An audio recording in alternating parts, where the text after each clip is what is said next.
একটি মৃত্যু দেখিয়ে দিল আজও কিছুই হয়নি শেষ। আছে চেতনা, আছে বিবেক, আছে প্রতিবাদ, আছে কণ্ঠ। হে তিলোত্তমা, তুমি দেখিয়েছ দীর্ঘকাল ধরে জমে থাকা অবহেলা, অপমান, লাঞ্ছনার ঘুমন্ত আগ্নেয়গিরি থেকে প্রতিবাদী চেতনার লাভার বিস্ফোরণ ঘটাতে, যার কম্পন আজ গ্রাম থেকে শহর, এদো গলি থেকে রাজপথ, দেশ থেকে বিদেশ। চেয়ে দেখো তিলোত্তমা, যারা টিভির পর্দায় শত শত মৃত্যু দেখেও পরক্ষণে ভুলেছে আপন কাজে, মেতেছে উৎসবে, আজ তারাও পথে কেবল তোমার জন্য তিলোত্তমা।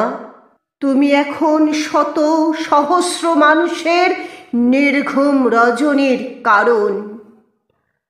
তুমি তাদের কেউ নও, তবুও তোমার জন্য দেখো 8 থেকে 80 দিবারাত্রি প্রতিবাদে সোচ্চার। তিলোত্তমা, তোমার সেই বীভৎস যন্ত্রণার প্রতিটি মুহূর্ত এখন কেবল তোমার নয়, এ যন্ত্রণা রাস্তায় নেমে আসা শত সহস্র বিবেকবান মানুষের, এ যন্ত্রণা সমাজের। তোমার এ যন্ত্রণার কোনো নারী পুরুষ ভেদ নেই, কোনো দল নেই, পতাকা নেই, কোনো জাতিভেদ নেই। এই যন্ত্রণা মনুষ্যত্বের।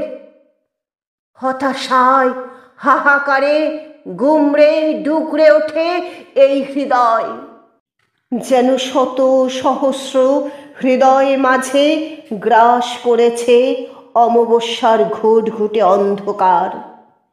একটা চাপা আর্তনাদ, বারে বারে প্রশ্নের পর প্রশ্ন এসে দংশন করে বলে, তাহলে আমার তিলোত্তমার কি হবে? হায় রে, মানুষ যে কতটা অসহায় তা কি তুমি দেখতে পাচ্ছ? তিলোত্তমা, তোমার মৃত্যু আজ শানিত করেছে মরচে পড়া চেতনাকে, শত সহস্র মানুষের কণ্ঠকে। তোমার জন্য আরো শত শত তিলোত্তমার একটি সুন্দর ঝলমলে রঙিন সকালের জন্য। তাই তো দিক বিদিক মুখরিত কল্লোলিত, দেখো একটাই স্বর, বিচার চাই, বিচার চাই, আমরা বিচার চাই। তিলোত্তমা, তুমি পাবে তো বিচার?